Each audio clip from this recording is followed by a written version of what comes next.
Everybody, welcome back. Today as well we have got another video. In this video I'll show you how you can simply go ahead and delete your EA account. But before that, please do make sure to like our video, subscribe our channel, and yes, without any further delay, we'll simply go ahead and step into our video.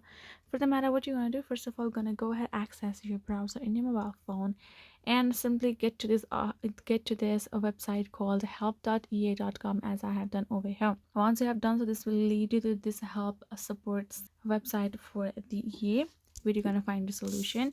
You're going to go ahead, afterwards tap on this EA account option given here in this red, and now you can see this top topics in EA account. You can find all kinds of topics. Tap on the see all help topic, and now you can see this kind of interface gonna pop up, right? And then you're gonna scroll down till you get this one search option is called I want to delete my EA account. Go ahead, tap on it, and now this kind of interface gonna pop up, right? Either you can go ahead, simply tap on the start chat, right? You're gonna go ahead, enter your first name over here. You're gonna go ahead, select your platform and add your subject, delete EA account, and tap on send. You will be able to send them a request, and then they will let you know how you can actually delete your EA account permanently. Hope this video was helpful to you all. Thank you so much for watching, and this I will be seeing you guys in our next video.